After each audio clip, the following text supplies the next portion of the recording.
While Silverstone has become the de facto home of the British Grand Prix, for a long time it shared that distinction with Brands Hatch. So in fitting with the vintage nature of this car, today's race harks back to that era. Let's see who can claim one of the crown jewels in British motorsports as we get ready to watch round 5 of the Lotus 79 Sunday Grand Prix Series.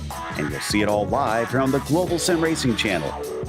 Hi, I'm Joe Peak, and joining me in the booth is IMSA driver Joey Atterbury. Behind the scenes is our director Ryan Bauer, and he's using cameras provided by Dougie Beard. Brands Hatch stands in stark contrast to Silverstone, hilly, short, and compact. Let's get a closer look at it with our GSRC track guide.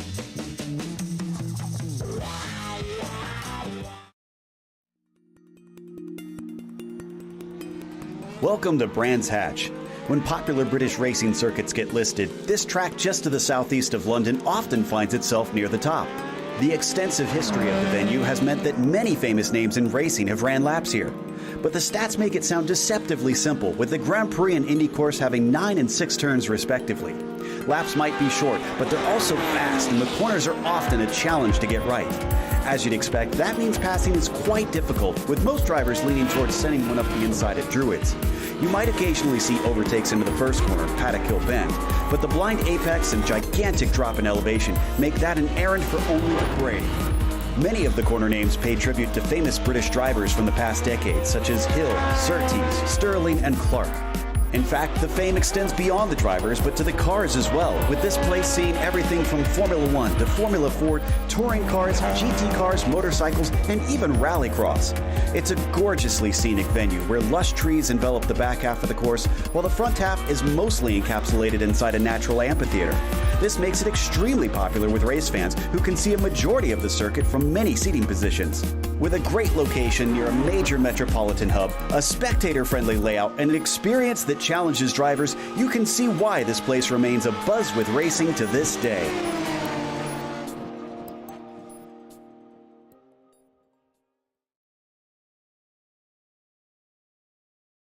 Well, as with a lot of British tracks, there is names for every corner, practically every straight here, Joey, but it is a short one, and it is going to be wild. Well, I'm happy I got you in the booth to remember those names because I know turn numbers out here. And here at Brands Hatch, we got 9 turns, 2.3 miles, and one of my favorite racetracks and always embedded in British racing history. And it kicks things off with a very steep, treacherous downhill off camber.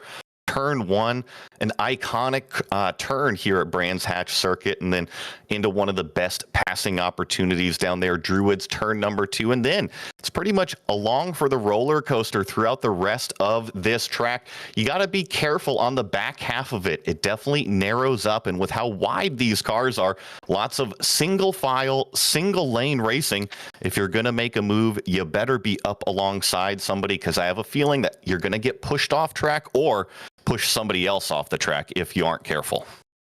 Yeah, it's so narrow through there just with how high speed the corners are. It's going to be interesting.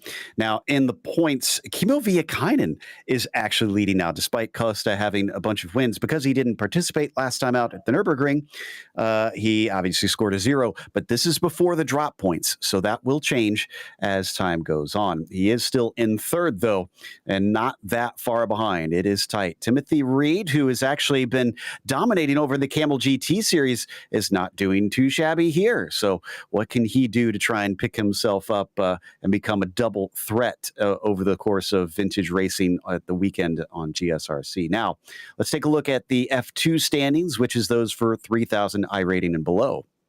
Right now, it is a battle between Keith Herner and Barry West. You see only 4 points separating them.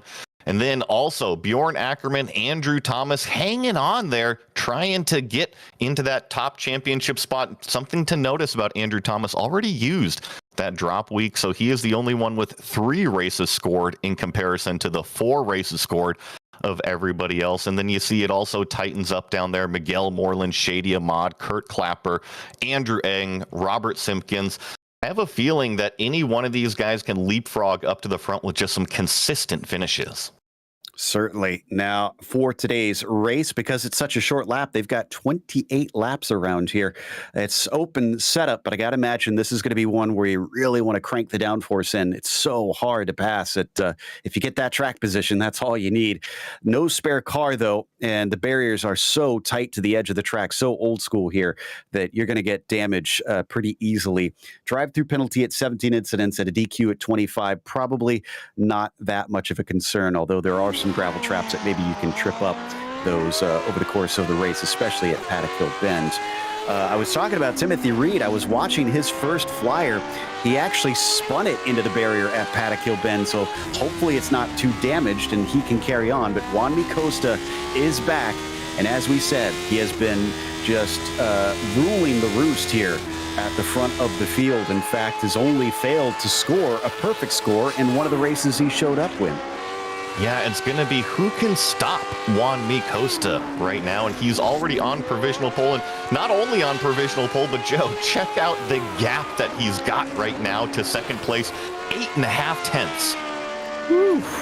Togo Hisada currently over there. Now, this is interesting. I don't think we've seen Togo in the Lotus 79s before.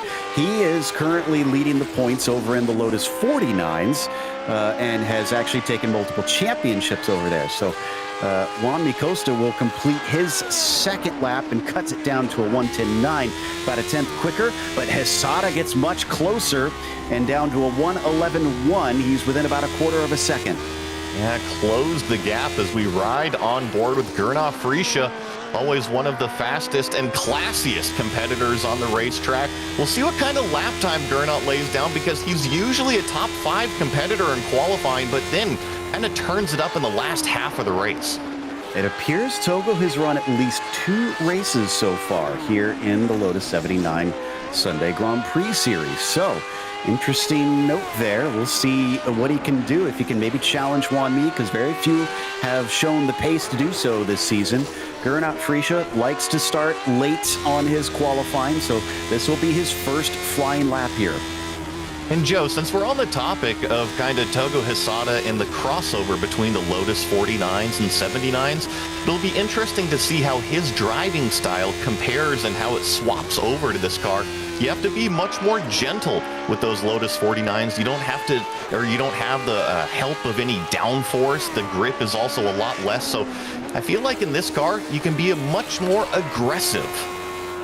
Yeah, I'm glad you brought up that word gentle, because if anything, I've always considered this car kind of violent in a way. It's so powerful, it has so much downforce, and it has no driver aids. It is all analog, so you have to just control it with those hands and that right foot and hope that you can make it fast. But Pablo Suarez, competing in that F2 championship, is currently 16th and last of the drivers who have set a time. He's down with a 1:13. Let's see if he can go any quicker here on his second time around. It is showing fast right now, and he crosses the line, a 12:9. That is going to make him quicker, but he stays in 16th. Yeah, here we are, Gernot trying to complete lap number 2 around the final turn here. Such a tricky final corner. You got to keep the front end tucked in, not to let it run out too wide, and then keep it narrow on the racetrack. And see, Gernot jumps up into 4th with a 1:11.3. We've got the Florida man here, Sam Ryman, on his first flying lap as he'll cross the line. And it's a 15:1, so that wasn't a good lap at all for him. What if he's still getting it up to speed here? He will get one more try and just enough time to bring it around. Might just have had a little bit of a slip up, and I know that when you qualify a car, if you have a mistake like that, sometimes it's better to lift off the throttle, completely reset mentally as well as the car, and then go at it again for the second lap. Looks like we'll see at least 3 drivers fail to set a time. Jason Clapper, Ellis Spice, who had 2 offs during his, and Arturo Ambro. Sam Ryman needs to put himself off of the final and slowest time here if he wants to be anything higher than this 17th position, as he swings it down through Westfield and towards Sheen. This is one of the scariest corners here, completely blind through there. Good thing that they've got the help of all the downforce to really suck the car down into the racetrack and through that left-hander that's got a little bit of camber to it, a little bit of extra help for those for the drivers. So he brings it out of Clark Curve and onto the Brabham Straight. Is he going to be quicker? Yes, a 13.8, but that does not promote him out of 17th. And that is our last driver to set a time here in the top split of the Sunday Grand Prix Series. Juanmi Costa takes the 2 bonus points for pole position. Togo Hisada, who doesn't have a win to his name yet, is going to see if he can add to that tally. And the other Lotus here starting from second is Dylan Freckleton will begin from P3. Gernot Friesche will start from fourth today as Kimo Viekainen, our current points leader, will begin from P5. Pepe Fuentes will be on his outside in 6th, and JDS starting a little farther down for him in 7th position. Tim Britton starts 8th today, followed by Nathan Finnegan in 9th, and AJ Roper with a top 10 start for him.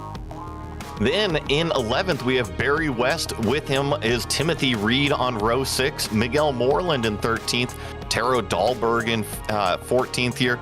Then we have Keith Herner in 15th, Pablo Suarez 16th, Sam Ryman, who we're riding on board with there in qualifying 17th, and then the 3 that did not put down a time, Jason Clapper, Ellis Spice, and Arturo Amaro. Completely different driving styles between the Lotus 49 and levels of downforce especially, and the Lotus 79 here. So what can Togo do in comparison to Juanmi Costa? A little bit warm today as well, 98 Fahrenheit or 37 Celsius on the track surface itself. So that is going to be a little bit tricky. Hopefully the drivers don't wear out the tires around some of these very long and fast corners, especially on the back half of the track. Waiting on Viekainen, and he just pops himself out. So just Tim Britton left to go here to grid up, and then we are ready to race here for round 5 of the Sunday Grand Prix Series. There, Tim puts himself out on the grid as we'll start to hear the engines rev and the lights will come up. Who can take a win at one of the British homes for motorsport? Green flag is out, and Togo Hisada, spins up his wheels, and he goes to the outside. That's going to open the door for almost 3 cars to sneak through. And up ahead, Juanmi Costa is going to be able to take the lead after the first corner. I don't see any wrecks through Paddock Hill Bend. No, and here's Kimo Viekainen slipping up the inside of turn 2. He's also going to get in front of Togo Hisada. Little bit of some wheel spin, and you fall back so early on, but it really is Juanmi Costa already leapfrogging ahead. Miguel Moreland spun around but was not hit, so he'll be able to carry on, but is in last place. But up at the front, Juanmi Costa's traditional easy start here and run it away is looking like he might have it despite the closeness from Hisada in qualifying times. Freckleton's back by about a second here, and Viekainen is chasing in 3rd. Great start from Freckleton in a solid 2nd position with Viekainen behind him. And look at this, Togo Hisada is actually already getting pressure from Gernot Friesche behind him. I think this is just Togo getting used to the car in a new race. Yeah, it's going to be completely different trying to get off the line there for that car. It actually is the same engine, but it's been tuned quite a bit better. The Ford Cosworth was notorious for being one of the most popular engines in Formula One racing history. But as they finish lap 1, it is still hovering at about a second over Freckleton. Finnegan back here is in 8th position, has a train of cars that goes all the way up to about Gernot Friesche there in 5th. Yeah, and I mean, it's just one after another in front of him. How do you find the clean air when you are in Nathan Finnegan's position? He's going to have to try to leapfrog each and every car, but you got to do it carefully here at Brands Hatch. You see, as we approach the back half of the racetrack, pretty much from here on out, very, very narrow. Yeah, and it's going to be hard to pass, although some are certainly trying, as AJ Roper and Tim Britton prove it's possible. Slow moment for AJ as Barry West tries to stick his nose in, but can't quite get underneath them. Now they come towards Sheen, and they go back to single file. This part is like a roller coaster to me. You lead the car into these corners, just let it drive through, and it's amazing the speed that you can carry. It's absolutely phenomenal. Costa leads another lap. He's up to 1.5 seconds over Freckleton now. This gives you an idea of how steep that drop is, and boy, he takes it all the way out. But they got to be careful, Joey. That curb on the outside exit of Paddock Hill has tripped up many a driver. With how low slung these cars are and the downforce they make, they actually ride even lower than what you set them up in the garage. So you're right. You got to be careful. You can't high center the car over those exit curbs. It can bottom the thing out, and before you know it, it'll snap loose on you. And then suddenly you're into the barrier out there. I've seen it a lot of times, unfortunately. Even cars without these, the downforce that these things have bottomed out over that curb. Looks like Pablo Suarez and Jason Clapper have had some sort of incident, and I'm trying to figure out what caused this here. A little look at the replay. This looks to be on lap 1 with how busy it is. Pablo Suarez, Jason Clapper, who's always starting from the back, and ooh, just gets tangled up here in turn 2. Joe, that's a common funnel point, especially on the first lap. That didn't send him off. I think this was, it looks like Pablo Suarez had a wreck trying to go 3 wide with Sam Ryman and Keith Herner, and then he got hit by other cars, unfortunately. So that's what sent him and Jason Clapper into the pits. But Tim Britton is now in the pits as well for some reason. So already this track is claiming a few victims. I think this might be the look that you were looking for here with Tim Britton, Joe. This is, I believe, coming down the back straightaway here. Uh-oh, someone gets to the inside of it. I think that's Roper, and they're going to come together. Both of them hard into the wall. Roper has had to drive it back to pit lane. I think that's an example of how narrow the racetrack is, and if both competitors aren't aware or aren't willing to give room for the other, you're going to find yourself in the grass and most likely the wall. Finnegan still stuck behind Pepe Fuentes, and we've seen him poking and prodding a bit here at the start, but has been unable to make inroads on that number 7 machine. So they'll come back up over Sheen as well, and into Sterling's, excuse me, which is a heavily banked left-hander, and there you can see just how much banking it does have onto the final corner on the lap. Still can't quite do anything to that car in front of him. Timothy Reed, though, who definitely didn't qualify as good as we're used to seeing, must be that damage that I mentioned, is up to 12th, and he's gained, up to 9th actually, has gained 3 positions. Well, and here he is right on the back of Finnegan, who we were just riding on board with. See Nathan slip a little bit wide in turn 2, but doesn't allow anything to happen from Timothy Reed.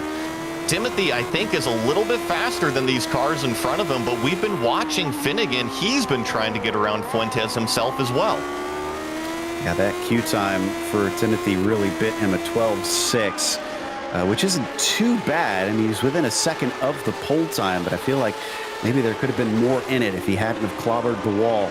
So he has to sit patient and hope that something comes up in this race that'll give him a chance. Anything can happen here at Brands Hatch with how quick these lap times are. Minute 12 seconds. It's what the cars are doing here in the race, and how narrow the track is. Just keep right on it. You never know what can happen. We're only on lap 20 or lap 5. Yeah, in fact, make that 6 just now, because Costa is stretching away. He's up to 3 seconds ahead of second place. This is a good run from Reed. I don't think the Broughton Straight is quite long enough for him, though, as they steer down into that heavy drop, and he's getting ever closer. Druids is another good opportunity, but he doesn't stick his nose in. Oh, you see Finnegan a little wiggly on the brakes through turn 1 and the exit, but was able to gather it back up through turn 2. And now what Nathan has to do is pretty much turn off those mirrors, focus forward on Fuentes, because we saw him attacking Pepe up there. He's got the speed, but he's focused on the wrong car. Just need to keep those eyes forward. Let's see if he can do it as they come down Pilgrim's Drop and into Hawthorne. We've seen a couple cars try to go too wide through there, and sometimes it works, sometimes it doesn't, but they're going to stay single file this time and down back through the plunge of Dingledell. I think this is one of the battles of Brands Hatch. Is sure, you're racing everybody else, but half of this racetrack is really racing the track itself. You got to go as fast as possible, but keep it on the roller coaster tracks. Fuentes with a big blink, though, there. His connection is not looking good. Hopefully that'll clear up as Juan Costa sets the fastest lap of the race that time by with a 12:02. And whoa, another little look there from Timothy Reed. He looks a lot more steady into that first corner than Finnegan does. It's interesting how turn 1 isn't the big passing opportunity at turn 2, which is a very, very short run in between 1 and 2. But you're right, Joe. It's all about the run through turn 1. As you saw, Finnegan, a little shaky, provides a possible opportunity for the car behind him. I'm sure Timothy's going to be watching that like a hawk, knowing that any little hiccup there out of that purple car could open the door for him if he just stays with it. We've had another spinner, don't need to go to it, but Arturo Amro lost it coming through Graham Hill Bend. Right in front of this battle, I'm impressed. I guess there's a little bit of a gap, and I think Timothy Reed is realizing that if he wants to get up there and run with this top 5 group. Here we go. Finnegan a little bit loose on the exit, but Timothy Reed is on the wrong side of the racetrack. Oh, but look at him break way, way deeper, and he's going to take it. Brave stuff from Timothy Reed. He knew that might be his only opportunity, and he'll move into 8th. Next up will be Pepe Fuentes. We'll see what kind of lap time performance this number 3 machine has, how quickly he reels in Pepe Fuentes right in front of him. I tell you what, he's already dispatched of Finnegan. Once he gets by Fuentes, he's got a little bit of a gap to go battle it out for a top 5. And bad news for anybody that hoped someone could take the fight to Costa. He's already 5 seconds ahead of the next car, so he does look like he's kind of streaking away. JDS here into 6. He's gained 1 spot from the start. And in front of him is Gernot Friesche. Actually, it's a kind of a train forming here. That's Toga Hisada, Kimmo Viekainen, and then second place is at the front of it in Freckleton. This is that train that I was mentioning. There's just a small little gap between them and Pepe Fuentes behind them. But, Joe, this is a battle for the podium between these 4 cars right here. Some of them regulars, some of them not. Hisada, perhaps least experienced amongst this group on the broadcast races. Not sure if he's been doing a lot of moonlighting when we weren't watching here on the broadcasted events as they come down through Paddock Hill Bend. All of them right up to that edge. You can see kicking up the dust even of the gravel and sand there at the edge of the track. Got to use all of the racetrack in order to be the fastest car.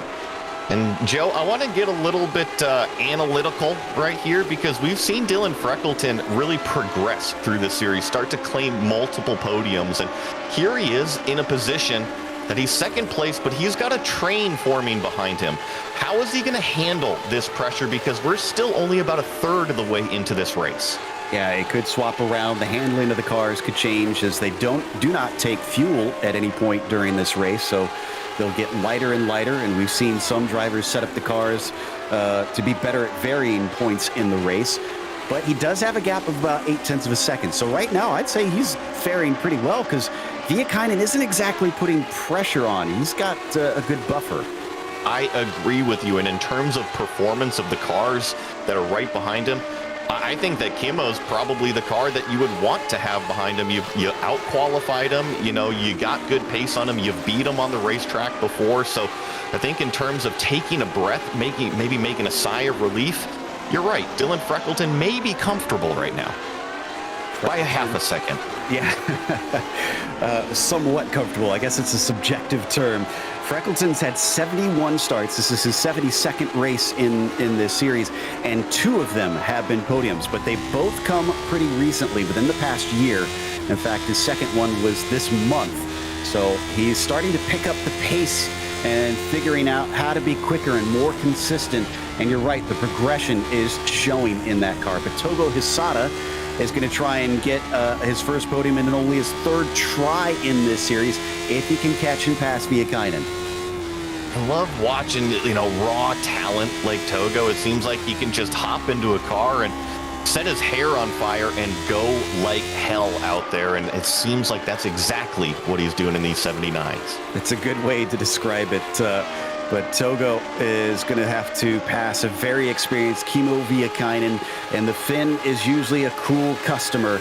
so he's going to have a hard time. But what about JDS versus Freesia? This is an interesting pairing here, as Freesia has the most championships and the most wins out of any driver in this series.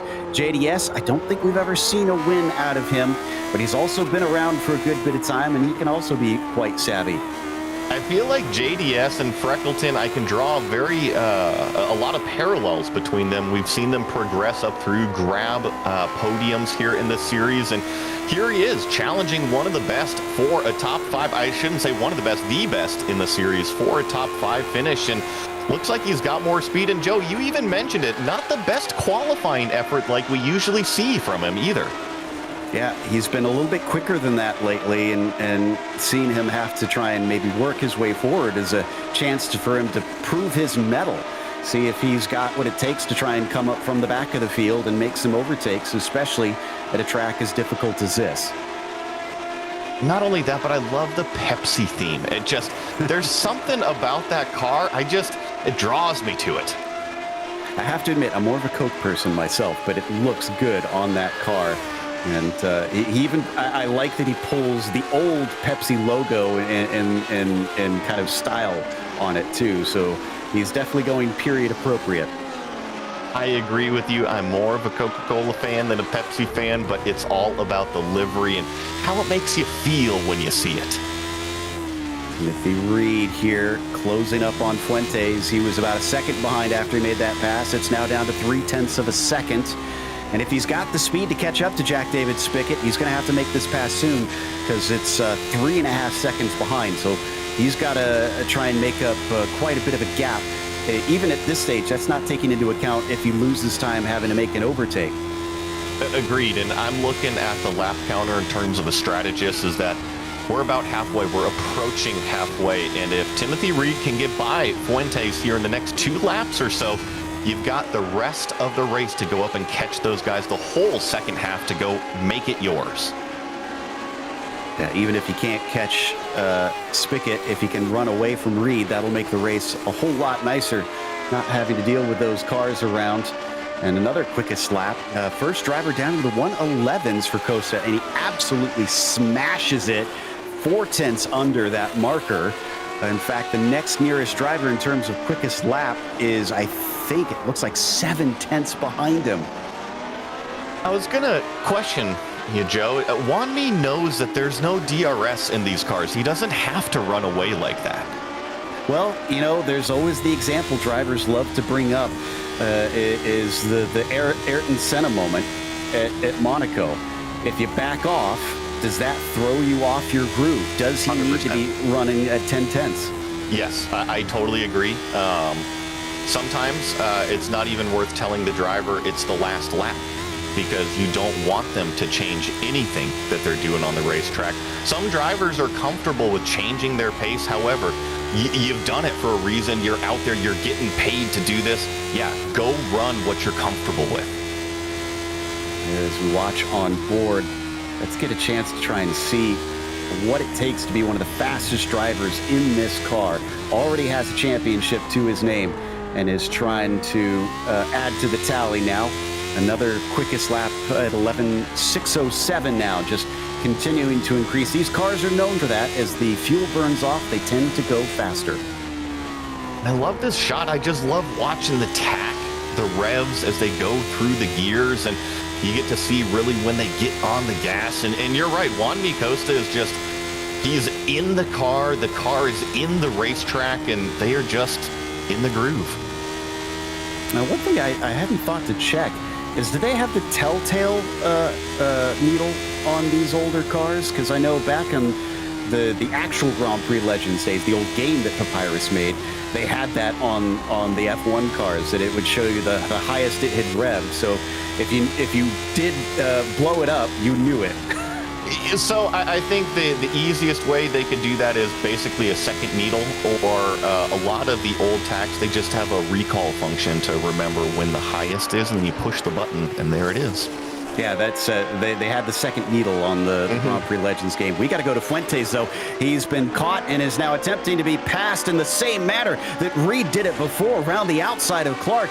Can't do it this time, at least not in one go, as he comes up to Paddock Hill Bend. I don't think a pass around the outside of there is going to work, and no, it does not. Oh, and he tries to over-under going into turn 2. Now late on the brakes. Can he stick it around the outside? There's just no grip right there, but Fuentes with a great piece of defensive driving to hold off Timothy Reed. So he'll have to go at it again. But that is not a spot. I expected a pass to be attempted the same way twice outside of Clark. Inside, though, there of Surtees, and just about pulled it off. That one I have seen done before. But he's got a good run coming up to Hawthorne. He's going to get the inside. And can he make it stick as they almost come together? No, the car gets loose, and he has to save it. You know, I am giving tip of the cap to Timothy Reed. He could have ran out and hip checked Pepe Fuentes, but he got on the brakes to avoid the contact. Great driving here. He is, man, he's got a fire lit under him today. Timothy Reed is really worked up and ready to try and make some moves. Here he goes again. He likes this outside move, and this time, is he going to make it stick? He does. I cannot believe 3 times, and 2 of them have actually worked, but here he goes as Fuentes has the draft and is going to try and fight him the long way around. Reed knows to cover him off, and he fends him off. And now you'll just see Reed and his raw pace start to take off from Fuentes, but check this out. This is that power move you're talking around the outside. I mean, there's a big crest on the entry into that corner. It's a little bit off camber, so it's really not a place you see that Trust. work. Trust. Unbelievable. You gotta trust the car, and that's exactly what he did. What does Danny Ricciardo say? Lick the stamp and send it. Exactly. Whoa, and here we go. Hisada on the inside of Viakannan on the back half of the course. He makes that one work. And wow, now Gernot Friesche goes by, Spickett goes by, Viakannan gets freight trained. Yeah, just like that. And here comes Kimo trying to over-under on JDS. We'll see if he's got anything out of turn 8 to potentially make that outside run and right on the gearbox, but doesn't think that he can go anywhere with it. Wow, that has got to be frustrating for the Finn. Let's see how that started. We came in right in the middle and barges up the inside. Did he have a slow? It had to have started. Yeah, it had to have started a full corner before that, because you're right, that is not a place where you usually get side-by-side racing. I'm expecting a mistake out of Kimo, maybe a corner before that. Very, very unusual. So here, yeah, here's where, oh, no, excuse me, we cut back. Yeah, it just seems strange that someone would be able to make a move there into Westfield. It's much sharper than it used to be way back in the day, but it is still lightning fast, and you plunge down a huge drop off of it. Well, and unfortunate for Viakannan right now, because he's the lone caboose on the train. He sees where he was. He just had 3 cars go by him. It's a deflating feeling, but you got to get back on it. Hisada's not letting back, though. He just drifted it through Sheen, and he's trying to run away from Gernot Friesche, but he's about 2.5 seconds behind Freckleton at this stage. Here we are watching JDS trying to see if he can challenge Friesche where he sat before. He may have gained 1 spot, but I'm sure just 1 more would do him happy. Did you just say Togo Hisada was drifting it through a corner? Color me surprised over here, Joe. Yeah, I had almost forgotten until you just brought that up. He notoriously drifted through fluke plots in the Lotus 49. If you ever get a chance to go look up that highlight, it is worth seeing because it is a jaw-dropping moment. Well, he is filled with speed, filled with talent with the car control here on iRacing, and you saw him get by Viakannan, a regular here in the series. Now he's chasing after Dylan Freckleton, and wonder what kind of pace these two are going to have. I'm looking at the lap time. Freckleton, a 1:12.0. That last lap, his fastest of the race. Togo, a 1:12.2. Okay, and that was also Togo's fastest of the race, but that's not quick enough. He's going to have to pick it up to catch up to P2. Kimo Viakannan now in the opposite situation he was just a couple laps ago, has 10 laps to try and make up for this. I'm sure he'd love Jack David Spickett to start attacking on Gernot Friesche because that could open the door. Absolutely. And looking at these times, well, look at this. Even Kimo is starting to draw it back in a little bit, but Togo Hisada almost a half a second faster than our second place car that lap. Yeah, he's picked it up a little bit more, but Freckleton lost some time, but he has a buffer to try and give way a little bit of that. Maybe he is backing it off. By the way, we've lost 4 drivers so far from this 20-car field. Jason Clapper, Pablo Suarez, Tim Britton, and A.J. Roper are out of contention from here on out. 16 still running, with Arturo Amro being the last of them. I know we were watching that battle between Reed and Fuentes earlier, and Joe, I'm surprised those two battling really fell back Reed from potentially catching this top 6 battle. He's 5.5 seconds back from this now. Yeah, and oh, by the way, we've now got lap traffic being a thing. Costa just lapped the first car of the race, and he's got a couple more in front of him. So there you see Timothy Reed. Let's see what the lap times look like this time by. Viekainen just crossing now, 12.7. Reed hit a 12.1 last lap. Let's see this lap, 12.2. Wow, Reed is pulling him in fast. I think that Kimo, once he's in the dirty air, might be struggling a little bit with the race car. And not only that, he was bouncing up over the curbs. He could have also gotten some under tray damage on the car. Very easy to do, and you can hurt the top speed. While there aren't very many long straights around here, he could be suffering, you're right. As we watch from Freesia, oh, and Miguel Moreland seems to have had a problem that's taken him into the wall. Remember, he spun on lap 1 into Druids, and his problems have gotten worse. Unfortunate out there for Miguel Moreland. Yeah, I see him down there now, 15th place as we get this GSRC replay. This is down into turn 1 here. Looks like he handles turn 1, doesn't ride the exit curb too much. Here into turn number 2. See exactly where this mistake happens here, Joe. This happens out of Sterling, so this will be a ways later in the lap. But I do know that I saw Sam Ryman have to take avoidance maneuvers, try not to run into him, but Sam gains a spot from the incident, and oh, he's already had one problem on his way to it, so Moreland really is struggling. I wouldn't be surprised that you got the tires dirty, you overheated them. One mistake usually leads to another. Side by side and chopping across him. Loses that position. Not sure who that was that just went by. I think that may have been Tiro Dahlberg. Yeah, that was Tiro Dahlberg. And then here coming up is where he has the one that unfortunately put him into the tire barrier. Just got the inside curb, then the outside curb. Oof, nice job by Sam Ryman there. Called perfectly. You're right. He clipped the inside curb, which then bounced him out into the outside curb. Here's Sam's perspective. He could see it coming at least. So, and great heads up. Sam's known for really being a careful driver, and he gets out of the way. Already had some damage though. We saw on the rear wing. I noticed that too. Usually, if it's the rear wing, tough to go in reverse on the racetrack. I'd usually blame somebody else. Interesting. Okay, well, we'll have to see if he did get some contact from someone or if he hit something at the course of this race. But he's up to 13th. Now 7 laps to go. Costa's up to 14 seconds over Dylan Freckleton. This is just another stomping by the current reigning champion.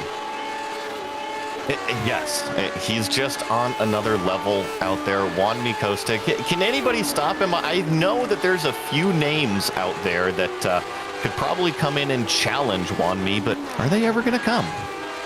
Ooh, we just had a big moment. You saw it right there with a puff of smoke from Gernot Freesia, and Spickett closes, but he's not close enough to capitalize. Gernot nearly losing control of the car down through Westfield Bend and just about snatches it up. The other note that I'm seeing here about JDS is that he's on some new equipment today, and in the racing world, sometimes when you get those new shoes, it takes a day to get them broken in a little bit. Yeah, that's an excellent point. And pedals especially. A wheel can give a different feel, but the pedals so much I've heard drivers saying in terms of being fast is locking it up once again. Gernot struggling with the car here late in the race. But I was going to say that a good brake pedal, I've heard sim racers say, can actually make the difference on lap time. Make a huge difference. And Joe, you saw this first mistake from Gernot. Let's see what caused it, though. Oh, it started oversteer on the way in. Didn't look like he touched the grass, but I mean, he wasn't even into the corner, and it was already getting sideways. I would put that down to probably tire wear. You know, he had the speed earlier in the race. He had the confidence to go in there, but this time just the back end stepped out. And look at this. We're approaching 5 laps to go. If you're going to get tire wear in the race, it's going to be starting here. And it is 100 degrees Fahrenheit on the track surface, so it's only continued to climb bit by bit. So, yeah, it could be that maybe the tires just starting to give way, like you mentioned. Let's see if JDS has just enough underneath them to try and get one more spot. They're losing touch with Hisada, so it might be too little too late to go chase down the Japanese driver. Togo's putting in some impressive lap times in the 111s that time around. The other car that I've been noticing in the 111s that's been dipping there, Timothy Reed has taken that 6-second gap down to 3 seconds to Kimmo. Oof, yeah. He is just pulling him in hand over fist. In fact, Kimmo's last lap was almost 2 seconds slower, I think. 1 second. Okay, there it is. So 1 second slower in comparison. So he is definitely bleeding away time at this stage and needs to try and bring this thing home. I really feel like once Kimmo got in that dirty air, I feel like there's also damage on the car. I know that he might have been the cork in the bottle of that train, but usually one of the faster competitors we have. Hisada, speaking of faster competitors, I think Hisada has the next closest to our leader, but it's still 0.5 off, and he is gaining on Freckleton. So there could still be a battle for P2 here because he's within 1 second.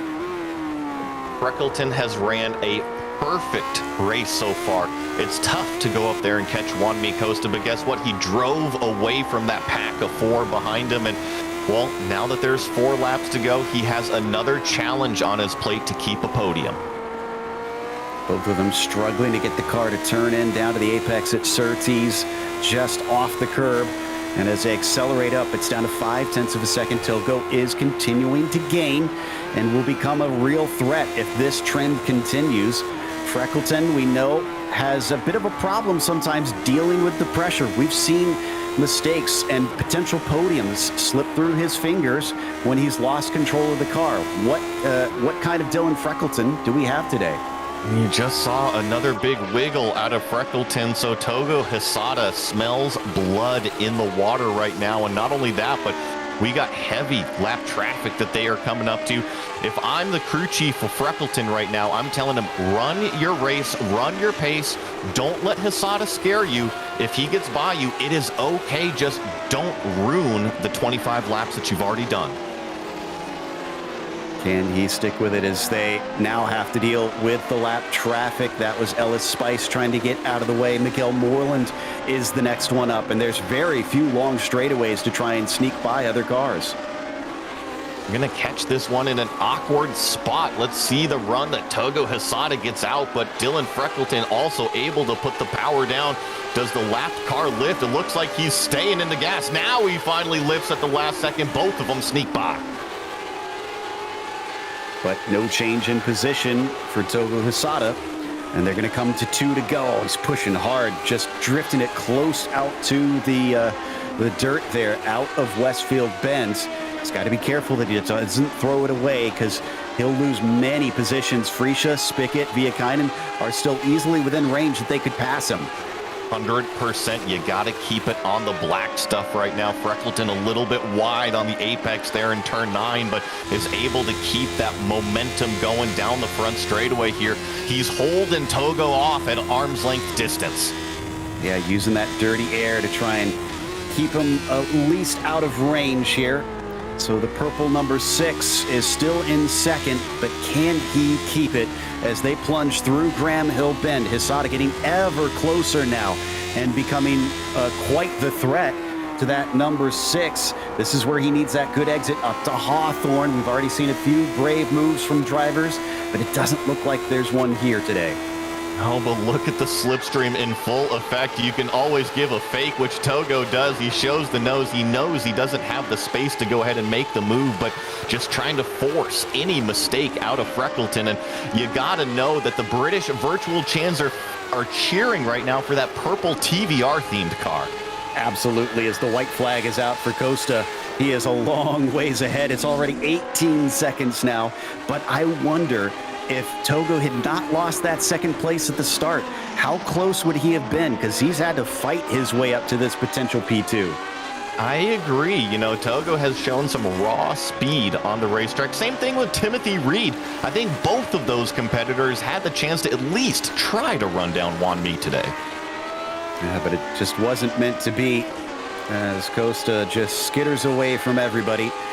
Hysada's still within 0.2 of Freckleton, but he's going to have a few chances because they've already gone through Druids, and they're coming up to the back half of the course soon. Yeah, it gets very, very narrow from here on out. Not many passing opportunities, but Joe, remember how Togo got by Kimmo Villaikainen right in this next series of corners. Indeed, but we've been watching Juan Mi Costa. One turn to go. There's only a few around this track at mere 9, but Juan Mi Costa is going to take yet another win in what looks like a potential perfect score here at Brands Hatch. Domination from the number 1 car, and here we go. Togo Hysada, I just watched him. He actually slipped up just a little bit through turn 7. As long as Freckleton keeps it clean through turn 9 right here, Freckleton second place. His third ever podium. Hysada takes his first. I think he shouldn't be down on himself for that one, as a first podium in this car and only his third try is mighty impressive. Frisha just off it in 4th, beating out Jack David Spickett.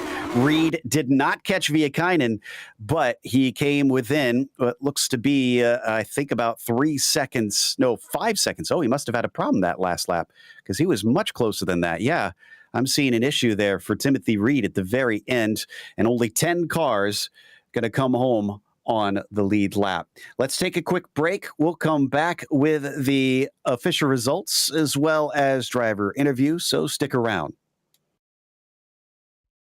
Racing isn't easy, but experiencing it is. iRacing puts you in the driver's seat with the industry's leading sim racing game. Drive on laser scan replicas of the greatest racing circuits from around the world. Go head-to-head against other drivers chosen by skill-based matchmaking to ensure competitive racing at every level. Compete across all your favorite series. In officially licensed cars, engineered to deliver the most accurate driving experience possible.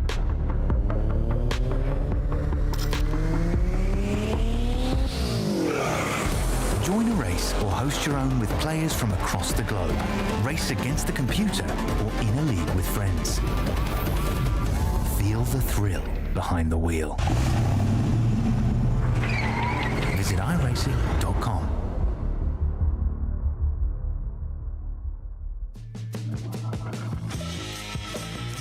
Welcome back to Brands Hatch. As you watch what was the start, the finish was Juan Mi Costa streaking away from everybody and taking another win. 18.5 seconds by the finish of this race over Dylan Freckleton.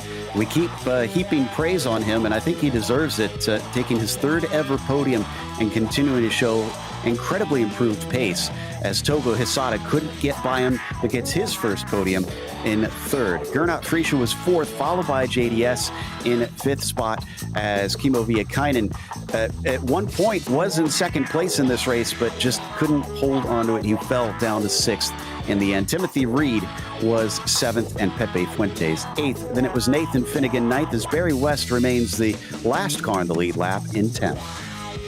He just said it, first car, 1 lap down. Taro Dahlberg here in 11th. It just impressive from Juan Mi Costa to lap all the way up to 11th. Keith Herner here in 12th. Sam Ryman 13th. Miguel Moreland 14th. Ellis Spice with the top 15. Arturo Amaro was our last car running, one lap down here in 16th place. The rest were DNFs. So definitely ate up a few cars, but it did not trip up Juan Mi Costa, who gets another victory here today. Juan Mi, this was a track where you definitely want to have that track position and be out front. I'm guessing getting a good launch was job one for you today. Yeah, job one is getting a good quali. It's always tricky on this track because the tires take more than 2 laps, I think, to get into the perfect point for the quali. So having the quali and the start is the main challenge here. So you've got yourself the lead, you're running around and nobody's close to you. Then you come upon traffic. How did the lapped cars do for you today? Was everybody pretty well behaved? Oh, they are amazing. We are lucky to drive in this series with people who respect everyone on track. I used to not launch the car until I see clearly they gave me the position, because it's always dangerous, especially in a track like this. So I don't care losing half a second in waiting for a couple of corners to pass safely, because otherwise it's a crash for both. Yeah, it's certainly a tricky place to try and deal with them. But next week, you're going to have a lot longer straights to deal with traffic. But unfortunately, Le Mans means that anybody close to you is probably going to get a huge slipstream. Are you going to be there in France, or are you going to give that one a miss? I wish to skip it, but I don't know at the end of the season how many races we have to for drop. So I will have to do it, even if I don't like the most of. I'm not the biggest fan of the super long straight. Well, sometimes you got to eat your veggies, I suppose. But congratulations, Juan Mi, on another win. Thank you. As Juan Mi Costa, who takes victory here at Brands Hatch. Second was Dylan Freckleton. Joey has caught up with him. Dylan, congratulations. Third place qualifying, moved up a spot and finishing here in second at Brands Hatch. Yeah, really happy with that. Sort of at the start of the season, just looking at the schedule, there were sort of 2 tracks that I thought it was possible to get a podium, and that was Jerez and here. So to get a podium at both of those, I'm really happy with that. Well, now you've made a fan out of both Joe and I in the booth here. We've really enjoyed watching your progression through this series. How did you feel about this race? Because in my eyes, I think this was another big step for you. You were in second place. You had the track position. You had a ton of pressure behind. You didn't let it phase you one bit today. Yeah, that's definitely sort of the step I think that I've made. I was able to just I knew what lap time I could do. I wasn't sort of focusing on Juan Mi, because obviously he's going to win. And I don't have anywhere near what pace he's got. But yeah, I sort of knew the pace that I could do at the start. I had Veer kind of behind. But I was pretty comfortable with that, because the gap was sort of staying 0.7, 0.8. And when they're that far back, you can't overtake at Brands Hatch from that far back. So I was comfortable with that. And then at the end, obviously, getting caught a bit of pressure. But yeah, it was nice to be able to sort of absorb that pressure and just focus on my lines. Didn't really have to defend too much. Did you sweat it all with Togo Hisada catching you in those last handful of laps? And are you familiar with that driver at all? Because he is one of the fastest competitors in the Lotus 49 machines. However, he doesn't show up here very often. I did know, and I knew he was quick. So I kind of knew if he got past Guillermo, he was probably going to catch me. So it was, I was anticipating that, and I just thought I'll just keep doing my lines. And with Brands Hatch, it's really difficult to overtake.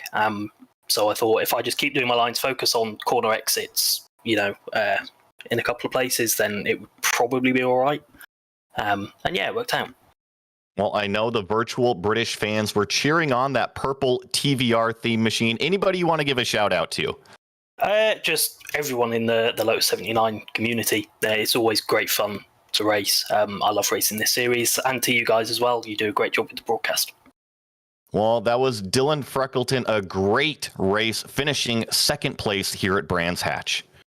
And we've caught up to that man that was chasing him, Togo Hisada. Togo, congratulations, your first podium on the Sunday Grand Prix series in the Lotus 79s. What made you decide to come over and try the high downforce Lotus? Yeah, they usually I'm sleeping this time, but this week, tomorrow is Monday. Is a public public holiday in Japan, so I can it's now in the 2:24 a.m. Monday in Japan, but I am able to join this race, and fantastic, really good race. Well, we appreciate that you were willing to stay up late for this one, and you really proved yourself. But it looks like I'm sure these drivers won't be too sad that you won't be around. That was impressive that you were racing as high up as you were. Yeah, Timo setups in the community setups, it's really good, really fun. It's comfortable with my driving style. And the mistake is at the start. I pushed the clutch twice, so the spin at the tires, so that's ruined my first couple of laps. But the chasing is a bit of turbulence, so a bit not experienced in the 49 series, so really fun. Yeah, very, very different experience, and I'm glad you answered that question about the start, because I was wondering what cost you there. Now, do you think you can drag any of the other Lotus 49 guys over? Did you have fun hopping in here? Yeah, in the August, my university is on the summer vacation, so in the August and the first half of the September. I will be able to join the 79 series in this time, so I'm planning and really looking forward to it. All right, we'll see if you can bring any friends along, but congratulations on a podium. Thank you. Togo Hisada with third today, which is going to wrap us up. So we want to give a big thank you to the Lotus 79 community as well for bringing us on for another season of coverage. And also thanks to the team today, Joey, Ryan, and Dougie. Make sure to check out our social media, our website, and our merchandise store. But don't forget to subscribe to our YouTube channel so you don't miss a moment here on GSRC.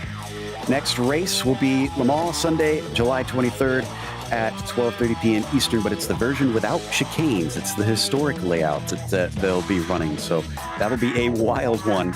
Be sure to check out our other broadcasts that we have listed here in the meantime, though, and until next time, race clean, race hard, and we'll see you on the track.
Bye.